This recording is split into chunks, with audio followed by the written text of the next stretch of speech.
quote unquote finale. And then, they had a panel with some news, and then they did a Fear the Walking Dead trailer, and they had a trailer for the new upcoming spinoff Walking Dead World Beyond. Is that what it's called? World Beyond. Yeah. Yeah. So we'll talk about those, and then we'll go over some other things that we were excited about that came out. So let's get into the trailers first. We'll start with The Walking Dead. They're still calling it the season 10 finale, but I don't know if you guys know this, but they announced that, I think I mentioned it last time actually, but they announced there's going to be 6 more episodes of season 10 coming out early next year. So it'll be 22 episodes total. And so the 16th episode is the finale, and then there'll be 6 more after that. It's so confusing. I don't know how to take the news. I don't know why they're doing that. Yeah. It's funny. But I think the reason why, here's my guess is, why do you guys think they have 6 more? Why do you think they added 6 more? I don't know. I'm just still really confused about it, because if they are airing the finale, it's going to air in October, and that's when typically the new season starts, right? Yeah. In October. So we know we're only getting the finale, and that's it. They don't have a new season to follow yet because we didn't quite finish this one. And then so they would air in October, and then the second part of the season would normally, it was always kind of moved around sometimes, but it was normally sometime in February, sometimes late February, when the second half would start. We don't know if that's going to happen yet because they haven't filmed anything yet. They haven't been able to film or pick up anything.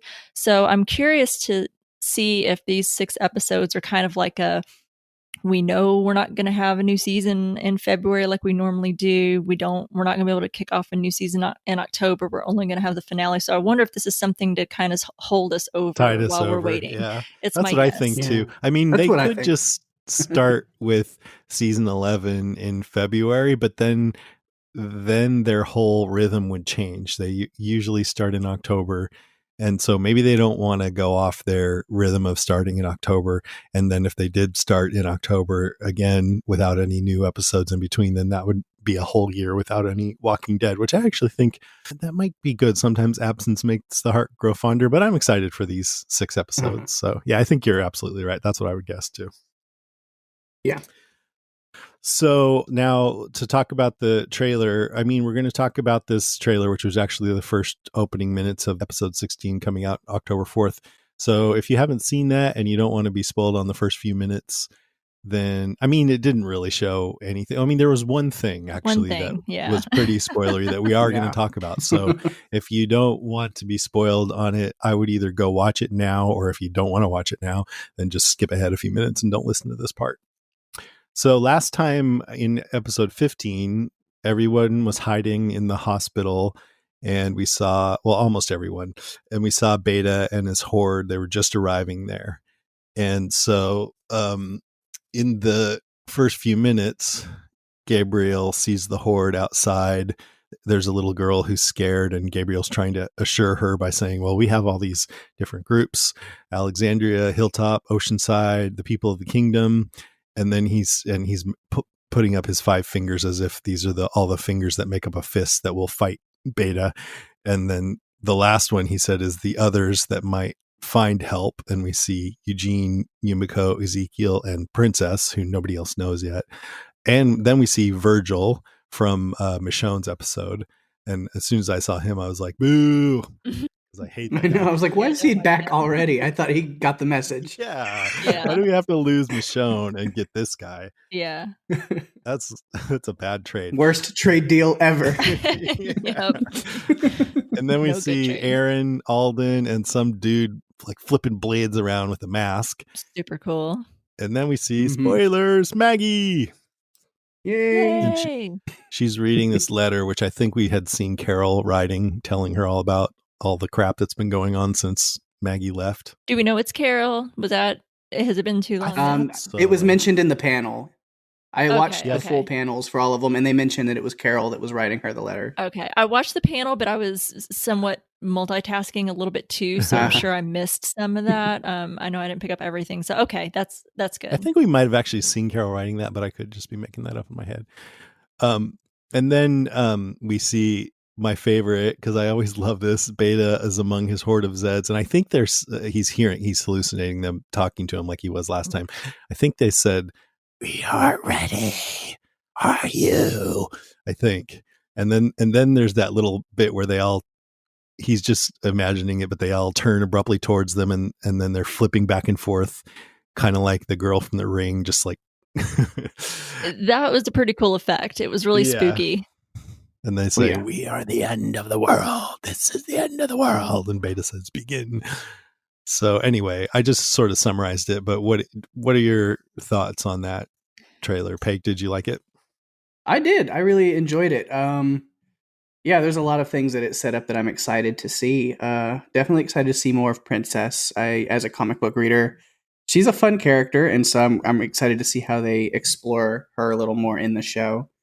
And then, yeah, Masky McTwo Scythes, as I'll call him, that runs up on Alden and Aaron. I'm really intrigued because that is not a comic book thing. So I'm interested to see where they go. Yeah, and I guess in the panel, Ross Marquand had said something like that was sort of like a Michonne moment, sort of suggesting like when we first saw Michonne back at the end of season 2, that maybe this was going to be a big character.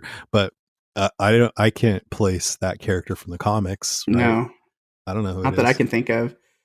I love when they introduce someone a little new and mix it up a little. I would love to have a new character, like another Daryl. Maybe it's just not part of the comic book universe at all. That they just throw somebody else in to shake things up. Maybe that's what this is. Yeah. I mean, we got Virgil. But jury's still out on him. Yeah, I mean, I can't imagine he's just going to come on the show and be just as annoying as he has been. You got to think that they're going to try to grow his character, or else kill him off real quick. Who knows? That ending of that thing, like, holy shit, that is a lot of walkers. Like, even though, like, you think you'd get desensitized to hordes at this point watching these things, but even I was like eyes wide, like, oh my god, it looked more than lot. What they had at Alexandria. Yeah, I know. I love more it. Than what they had at, or was that the same horde? The one that was in the pit, when Rick was overlooking the pit. I think that's like what's left of that group. And then he added more on the way. I mean, I think of Beta as this sort of just really skilled animal handler with the zombies. It's like the Tiger King. But yeah, right. But where I didn't actually watch the Tiger King, but it's like, when you're a really skilled animal handler, you know exactly what body language to use, and one slight motion in one direction can control how they move and all that. And so I think he's got that down, but I think it would actually be kind of fitting if he lost control of them and they all ate him, and that's how he dies. I would be okay with that. Yeah, I mean, I feel I'm digging all this stuff with Beta, but I also feel like a little goes a long way, and I think his time has got to come, and that's what I predict. I predict he's going to die in this next episode. What do you guys think? I don't know if they can keep him around much longer without Alpha, because I think, and they kind of show is like he's having this like weird like alliance or connection to the Walkers, where in his mind they're all turning and talking to him. He's kind of losing it. Like, he's pretty crazy, and so I don't see how that could help him survive much longer. Just because it would be a much different experience if they took him and stuck him in Negan's cell for the next 6 years. Oh god. It wouldn't be like what happened with Negan. No, I'm not interested in any continuance of his story. I don't think he's long for this world. Either I like your idea that he can be taken out by the Walkers, like they're going to turn on him, that he's going to have a moment where he's not paying attention. Because I feel like you have to be very present. You have to be paying attention when you're maneuvering this horde, right? So there's going to be a point where he loses his focus or something's going to happen and he they turn on him or something. I like that idea. Be or like Siegfried or Roy or whichever one of those. No, that's bad. I don't like that. I know. Or maybe Daryl. I think Daryl is due to maybe take him out. He would be deserving of taking him out, but I don't think he's long for this world. I'm not interested in keeping him around in a cell. It's just not interesting. Any other predictions?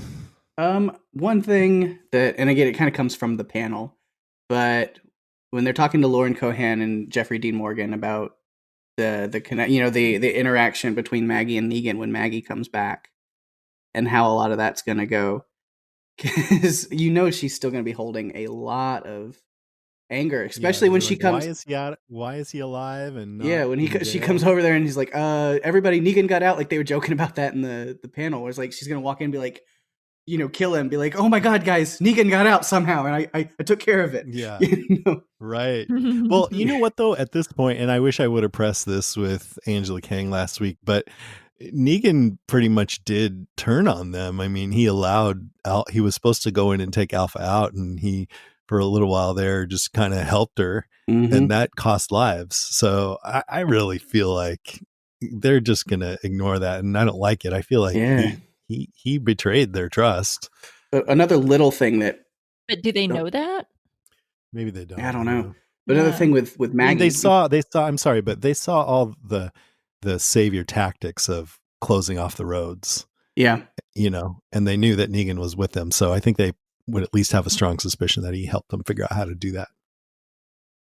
But yeah, another thing with Maggie is, I guess, is they hadn't cast it or anything, but they were talking about the idea of it because you remember with her. I mean, there's also Herschel, her son, and so I don't know if she would maybe leave the kid back behind with whoever she was with, I thought you or meant her father. I was like, that was the governor. Yeah, yeah. or if the kid's coming back with her. I don't know, but they talked about that in the panel a little bit. It's like, well, if Herschel comes back, I mean, he's close to Judith's age at this point after the time jump, so they have another like child actor or whatever. Oh, yeah. And then it's like, but what would not just Maggie and Negan, but Herschel and Negan. And I love how Jeffrey Dean Morgan was like, they asked him like, how would Negan react to having Glenn's kid around him after everything? Right. And Negan says, or JDM said that honestly, Negan would probably be very upfront and honest with this kid. He would talk to him and he would make sure the kid knew exactly who he was and exactly what was going on. But he was like, you know how Negan is with kids, so. Oh, boy. Yeah, no, I feel like it's a big missed opportunity if they don't have Herschel there. Yeah. And I feel like, I don't know why it wasn't really anything that Dan Fogler said in his interview, but I just feel like Luke is going to be done. Oh man, I'd hate that. I know. I mean, I hope I'm wrong. Had a budding romance over at Oceanside. Man, that sucks. But that's, I guess, Right. when you know that something bad's going to happen, Right. something right goes in your life, and shit's all over you. Unless you're Jerry. Mm. Okay, let's move on. One other thing I think that came out at one of these panels is Kirkman confirmed that he's personally working on the Walking Dead movies, and he talks to Andrew Lincoln all the time. And they said the only thing holding the movies back has been coronavirus, which has delayed everything. I mean, I heard rumors that they were having problems with the script, but anyway, I think it's a good sign that Kirkman brought it up, because that means, they haven't given up and they're still trying to get them made. So I'm just hoping they get made. Yeah. Okay, what about Walking Dead World Beyond? Instead of me giving a summary, let's just hear what you guys thought about the trailer. It was okay. Yeah. I'm not that interested in this show at all. I don't really, and I mean, maybe I need to watch it before I feel any type of connection. But I feel like I've watched teasers and I've seen the trailers, and as far as like what little we're being told about the storyline, I don't know if I care that much. But I feel like I'll probably watch it anyway, because I feel like they're tying all of it in, Fear and The Walking Dead and World Beyond and any other spinoffs and movies and things that they have. They're all somehow, I feel like, going to have sprinklings of each other in there, or Easter eggs, or something that involves the other. So I'm probably going to watch it, but I don't know how much I'm going to love it. I'm honestly not that interested. Now they might turn me around. I have an open mind, so I'm open, but I'm just like, whatever. I'll watch it, but I don't know if I'll be loyal as far as watching it weekly. Maybe I'll watch a couple episodes, and I might be a little behind, but I don't think it's something I'm going to be looking forward to every week like I always do The Walking Dead. Yeah, So, about the same. I would love to be pleasantly surprised, but yeah, I'm everything that I've open. seen so far, it's kind of like, eh, it seems very CW teen drama version of Yeah, The Walking yeah. Feels Dead. like they're trying to appeal to a younger Yeah. group, but it feels a bit calculated, which sort of makes, I like to feel like, oh, somebody had a burning desire to put this on TV. That's how Walking Dead was. Mhm. Robert Kirkman, as a young guy, just wanted to put out a comic about what if a zombie movie never ended, and he was excited about it. And this feels more like the executives were like, let's produce something that appeals to the younger demographic. Mhm. Well, it's like another know? moneymaker. Walking Dead is so successful that even though there's been consistent ratings drops over the last couple of years with The Walking Dead, it's still one of the highest, or highest rated or highly watched shows on cable today. So it feels like they're just trying to, keep reeling you in, because eventually I know that they're saying it's just never going to end. And Gimple jokes about it going on. Maybe he's not joking about going on for 20 years. I don't think realistically that's going to happen. So, they're looking for things to kind of keep it going without telling the same story. So you get new characters and different stories and things like that. And I feel a little manipulated also at having to, like, I'm being forced to watch this. Like, we're going to talk about this and we're going to talk about that, and it's going to have to do with The Walking Dead. So now I feel like I have to watch it because I love The Walking Dead. So if there's a storyline or something happening over here that has to do with The Walking Dead, then I'm going to watch it. And I feel like I'm being manipulated, and I don't like that. It's the Yeah. CRM helicopters and stuff that's really like, Yes. you see that, and you're like, I well, I guess have I to guess we know. can exactly. I guess we can talk about that. It's not, again, if people don't want to know, I guess they can skip ahead because we'll talk Right. about at We're least talking Mhm. about the what we know. trailers. Yeah. So I feel pretty much the same as what you said, Rima. I'm not that excited about it by the trailers, but I also know that trailers can be misleading in both directions. That can make Mhm. you think something's great when it's not, and sometimes they can't really capture it. And you said it, we really need to watch it. Maybe we'll be surprised. I'm open. We're going to cover it. So, just to remind you guys, the synopsis says this series, set in Nebraska 10 years after the apocalypse, features two young female protagonists and focuses on the first generation to come of age in the apocalypse as we know it. Some will become heroes, some will become villains. In the end, all of them will be changed forever. That's so trite.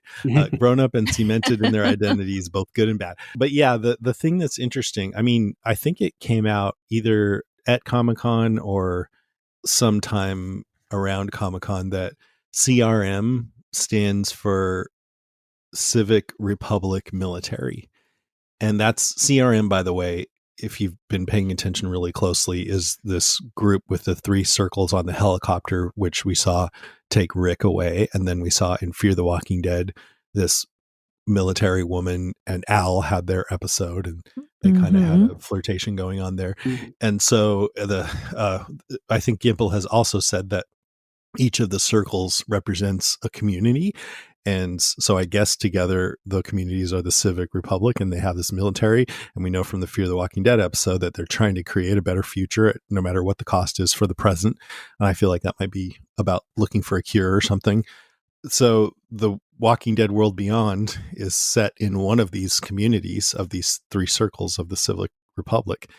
And so there's the idea that maybe we'll get more of a sense of what group Rick has gotten himself caught up in. I think they've said we're not going to see Rick, but there's been a hint that we might see the woman who was in Fear the Walking Dead. So yeah, we're just sort of getting in. One thing that might make us want to watch this show is to get a little bit more of that backstory of this new emerging overarching Walking Dead mythos. I'm curious about that. I'm not like, oh my God, I have to know, but I'm kind of curious. And I'm really hoping that, the trailer doesn't do this show justice and that it'll win me over and everything. But Mhm. yeah, I mean, just from the trailer, it just looks like these kids who they're in this really buttoned down, but looks really comfortable community, but they're just kind of disillusioned because they're like 10 years in and the dead still have this world, and they feel like, they have no purpose and everything. And I think one of the girls says, my dad's in trouble. And so they convince the other two kids to go off and try to save their dad. And I feel like that's either going to be the first season, or I forgot to mention this, but they've announced that it's only going to be a 2-season show and only 10 episodes each season. So these kids going out into the scary zombified world, and trying to save their dad just might be the story of the whole show. Yeah. And that's one part that gives me a little hope. It seems like they know exactly what they're writing to, like they have a beginning and an end date. And I think that's always a good thing to have, or at least try to have when you're planning a show, so you can write well and write to that. So that gives me some hope for it. That's why I'm trying to be open to it. I'm just not super thrilled. Yeah. I'll watch it and maybe I'll love it. I would love to love it and be interested in the characters or the stories, or develop a connection like you feel you have with some of them from The Walking Dead. But I'm just gonna lay back and just see what happens. Yeah. I was thinking that at first when they announced it was only going to be 2 seasons. I had like 2 thoughts, like, oh good, that makes me feel better, like they're driving towards an end date, they have a full story in mind. But it was also maybe like, oh, are they developing this and going, you know what, let's just end it after 2, because Now I'm rethinking what I just said. I was trying to stay positive, but we have to put this out. A bunch of money in, so we'll air these. But we already said we're going to do it, so we're going to do it and only do it for these 2. I feel a little guilty because I think we're supposed to be sort of trying to enhance people's experience of these shows, and we're all sort of like, oh, we'll see. But I've noticed when I post online about it, most of the listeners who bother to speak up, they feel the same way. They're like, well, it's not really doing it for me, I'll watch it, I guess, that kind of attitude. Okay, let's get into Fear the Walking Dead. You guys know how I feel about that. And last season we saw Ginny capture everyone at Humbug's Gulch because they all decided to go out there with no supplies and starve, and then they had to call their enemy to come and save them. And she came and she shot Morgan, so he was bleeding out and there were zombies converging on him, and Ginny was meanwhile taking all of the other people to her separate communities, like as prisoners basically. And so we get this trailer, it's pretty short, it's like a minute long, but it's a barrage of really quick, disturbing images. It has this horror movie feel. I feel like the music really added a lot since it's so short, and Morgan has voiceover. So I'm just going to play it since it's only a minute long. So here goes.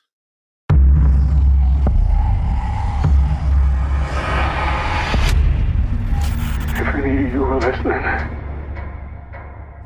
if any of you can hear me,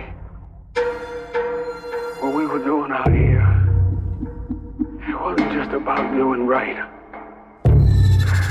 We fought for the future. We made the hard call for all of us. If you're listening to me, live. All of you, if you can hear me, just live.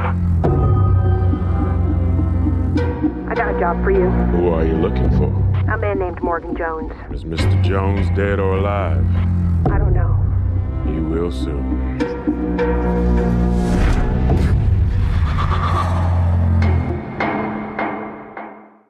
So that's it. So what did you guys think of this one? I actually really, really liked the trailer. Yeah. I don't know what that says for the show. I really hope they don't screw it up, but their track record's not amazing. So. Yeah. I mean, I liked the trailer too. It's just like an image for like a half a second or less, and then a new image. And with that music, which I thought was a great horror movie vibe. Mm-hmm. And there's things like this, like Dwight looks really scared and he pulls back this curtain and there's somebody in a white mask staring at him through the window. And there's Alicia. Alicia's on a table strapped down. It looks like duct tape or something, struggling, and it's all dirty, and the view from above, and there's like a deer head on a table next to her. And there's another scene where there's a bunch of zombies and there's a person with like antlers. So it looks like almost like a satanic vibe. Yeah. There's a lot of cool zombie action scenes. Walker pulling a man through a garage door opening, and there's a man strapped to a chair with a black like bag over his head, and then there's an angry dog barking, I think in the same guy's face. Mm-hmm. So and then there's Al's SWAT vehicle moving along, and there's people on horseback alongside with the white masks, and it looks like she's firing. I think she's firing at them. So anyways, just a bunch of scenes like that with that music. So it's a great trailer, but I really feel like this could be one of those trailers that makes it seem good. I mean, it's at least the same showrunners. I don't know if it's the same writers otherwise. I would love if they just took a full 180 and made it like very dark and horror the whole season. I would love that. They did say in the panel that it's going to be darker, but even with that, I like that. But I just don't know if I trust these writers to pull off anything, you know. But I mean, I think they did recognize that they needed to make the show darker. Yeah, I'm done with that hopeful shit. So if they keep up with that, then you know, I'm I thought you meant done with being hopeful about this show. with that show, yeah. I mean, the trailer looked good. I mean, I won't discount the trailer. It did look good. The music was great. I think the what they included, the different shots and how, you know, the sequence of them intrigued me. But at the same time, I don't get thrown by a trailer. I have been manipulated and, you know, thinking going either into a TV show or a movie thinking, you know, that trailer was amazing. This movie's probably going to be really great. And then it was absolutely terrible. And with the track record that Fear, at least for me, has had the last few years, I've been extremely disappointed because I loved Fear in the beginning and until after the third season. And then it started to go downhill for me. So, you know, I had love for this show, and I felt like I got betrayed by how they turned things. And I kept watching it, but I didn't look forward to it. I was always behind on it. I had to kind of force myself to watch it. So I think it was a really great trailer. And again, I'll watch it, and I'm willing if they, you know, hey guys, turn me around. I'm always willing to, you know, come back and say, yeah, I hated it, but they turned me around and I really love it now. And give credit where it's due. But, you know, based on the trailer, I'm not convinced. I'm going to have to see it. So. So our plan, so the Walking Dead finale, quote unquote, is October 4th. And the premiere of World Beyond is also October 4th afterwards, I guess. And then October 11th is the Fear the Walking Dead season 6 premiere. And I believe they've filmed the first half of that. So we'll get to see presumably at least 8 episodes. So this will be the first time where 2 Walking Dead shows are airing at the same time.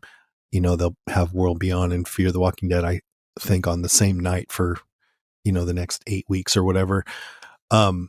So our plan, Lucy and I are planning on covering World Beyond like we normally cover Walking Dead shows with our top 5 and everything. And then we're going to do a quick take for Fear the Walking Dead that's like 10 or 15 minutes at the most, just talking about what we thought, you know, because I just feel like I can't totally abandon this show, but I don't want to spend as much time as I normally do based on, you know, how the last couple of seasons went. So that's our middle ground. And we're just going to do that for a few weeks and see how it goes. We kind of joked that what if World Beyond is not that good and Fear is suddenly good? Then we'll just switch them and we'll cover Fear, the World Beyond quick take or something. I think that's fair. Yeah. It's good that, I mean, you know, you're still, because there are some people that were still enjoying it. So if you, you know, still cover it for the people that enjoy it, then I think that's good. I want to keep updated with all of it too. Yeah, of course. But I mean, we were, you know, I spent a whole day just getting prepped for the podcast. So, like, I don't want to spend one day a week on Fear the Walking Dead. A couple other things. Yeah, they said it was going to be dark. They said multiple time jumps over the course of the season. And they said that this season is going to be more like an anthology. And I think that's because the characters are separated. So, you know, maybe each episode will cover 1 or 2 characters. In the trailer, we saw that I think Strand and Alicia and maybe John were together, at least at one point. And June was somewhere else. Yeah, I can't remember how they were separated whenever we left them. I know that they were headed in separate directions. I know June and John were not together. Yeah, they're definitely separated. Yeah. Okay, cool. There was a few emails from listeners. Paik, you want to go first? All right. Or messages, I mean. Maisha Cole says, I watched all the trailers and look forward to all. Nancy Danzak says, bring it on. Maria Lawson said, I watched The World Beyond one mostly to see if I could catch a glimpse of me or anyone I know who worked as an extra on it. Though I think my friend was one of the walkers in the trailer. That's cool. That's cool. And Benjamin Scottford says, looking forward to The Walking Dead, even though the extended scene didn't add on much new that we hadn't seen before. But I thought the panels were fun, and I'm very excited for the finale and extra episodes. The Fear the Walking Dead trailer looks interesting and will be cool to see a different tone for the season. I'm curious and looking forward to World Beyond, but not quite sure what to expect yet. Megan Divey Lehman says, I continue to be the weirdo that looks forward to Fear. I wholly acknowledge how badly they've screwed it up, but I absolutely love the characters. Yeah. That's fair. Yeah. Characters are great. The writings. There are great characters. Yeah. It's just they're writing them like shit. I mean, yeah, I've said the same thing, and I feel like early on, with the transition with the new showrunners and everything, when John Dory was introduced, he was written so well, John Dory in particular.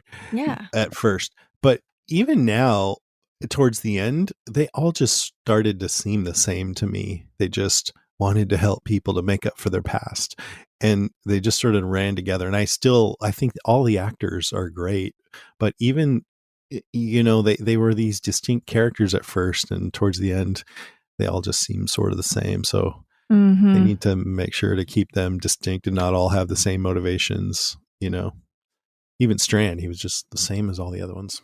Yeah, he was always such a great and interesting character from the beginning. He was always one of my favorites, and now I'm just like, I don't even care. It's not that his beer balloon.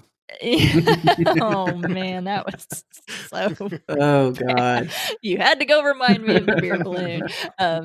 Yeah, and yeah, there's such great talent. So it's not just the characters that are great, but such amazing talent behind those characters. The actors that play them, they're all so great. That's still true. Yeah, and it's like it's wasted. And it's like, come on, guys, you've got such great talent on that show.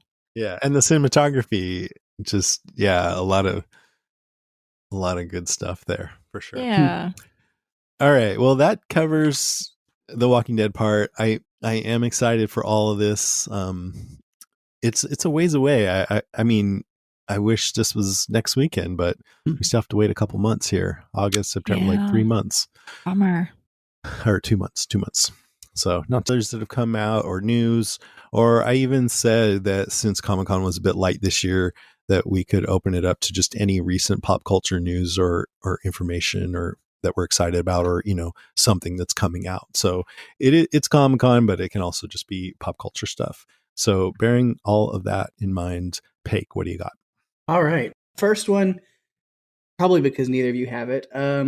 Bob's Burgers. I'm a big Bob's Burgers fan, honestly. Like for animation stuff, I've loved that show forever. And so they did have a panel, and they had a little bit of a moment for Comic-Con at home where they talked about, and we kind of found out that they really have not been affected by coronavirus that hard at all, because being in animation with all these voice actors, they've all been able to record their stuff, and all of the animation's been able to be done at home.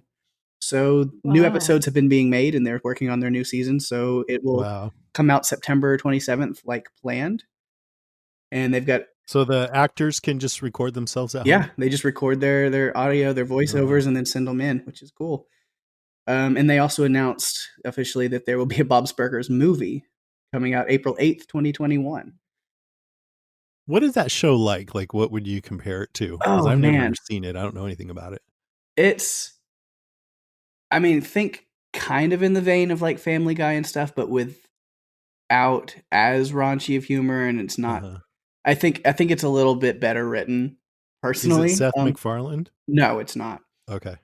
And but yeah, it's kind of that adult animation humor, but it has a lot of heart to it because it's following this like middle class family who's running a burger shop, and they live in the apartment above it or whatever, and so it follows a lot of the kids' stories at school and all that kind of stuff, and then the fun, relationship between Bob and Linda, the mom and dad. And it's a really feel good show because they're not afraid to go wild with it. They have certain episodes that are all dream sequences or fantasy stuff, and they have a bunch of musical moments, and it's just really fantastical and ridiculous.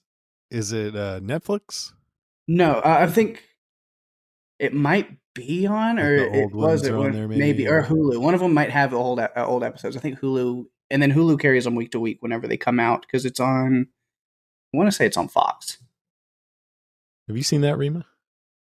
No, I am not familiar. But for some I think- reason, I feel like my daughter, this might be something my daughter watches because she was talking about, she dressed up as a character, I think, from Bob's Burger for Halloween. Is there a Mhm. character with dark hair and glasses and she's always wearing like this blue skirt or something? Or Yeah, okay. that's Tina. Okay, yes. Well, that's how Yeah.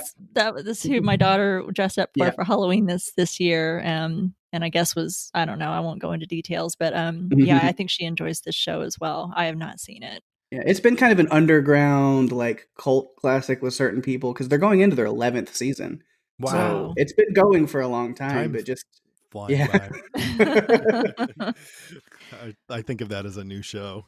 Yeah. Wrong. Yeah. I feel like just the last few years or something. God, what the hell? Awesome. All right, Rima, what about yours? One thing that I was excited to hear about, and I think I'll be watching when it premieres on Hulu on October the 16th, and that's Hellstrom. And that is a TV series that was being created for Hulu, and it's based on Marvel Comics.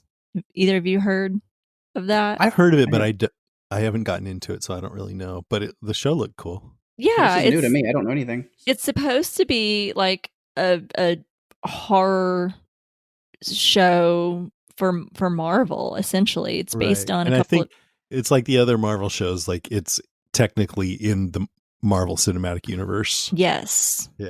Yeah. So I'm really excited for that. I haven't read the comics. I honestly don't. I haven't not. There's plenty of comics I have not read, so I haven't read these. Maybe I'll have some time between now and October to kind of pick up one and see what it's about. But I'm really interested. It is a standalone story within the universe, like you said, and it's about a couple of siblings. And I guess without going, into a whole lot of detail, but they are children of a powerful serial killer who hunt the worst of humanity. So, just watching Like the a trailer, Dexter type. Super Dexter. They were going to call it that, but they went with Hellstrom. Sure, that makes sense. So yeah, it looked really interesting. I love anything scary, and I love just about anything Marvel. So I'm interested to see that, and that'll be in Hulu, on Hulu in October. Awesome. Nice. Yeah. Okay, I'm gonna go do one. I bet it might be on one of your guys' lists, maybe not, but Bill and Ted Face the Music trailer came out, and they announced that it was coming out September 1st. So I think it got pushed back like a few days, but it's also going to be on video on demand because, coronavirus. So they decided to go ahead and release it to streaming. And I mean, I was 16 or 17 when Bill and Ted's Excellent Adventure came out. I wonder, do you guys all know about that who are listening? I mean, I presume so, but I guess you can't assume. I mean, it was Keanu Reeves' first big movie, first thing most people saw him in. Yep. He was this goofy, like, what's up kind of valley guy, and with his buddy Alex Winter, and I get him mixed up, but Keanu's Bill, right? No, Keanu's Ted, and the other guy's Bill. I don't know. Yeah. And they're Bill and Ted. That's all we need to know. Yeah, they're Bill and Ted. Bill S. Preston and Ted Esquire, or Bill S. Preston Esquire. Anyways, so they what's his name? George Carlin is this guy from the future who comes down in his time machine that's so good. That's just like a phone booth, like Doctor Who. And he tells them that they, in their band Wild Stallions, spelled WYLDSTALLYNS, they created this song and this philosophy that has shaped the future, and that humanity is this beautiful utopia because of Bill and Ted's, influence. But there's a danger that they're not going to pass their history test. And I think Ted is Keanu Reeves. His dad's going to send him to military school, so they won't be able to have their career as a band. So they take the time machine and go throughout history and collect historical figures like Socrates, Abraham Lincoln, Joan of Arc, and a bunch of others, Billy the Kid, and they use them for their history test.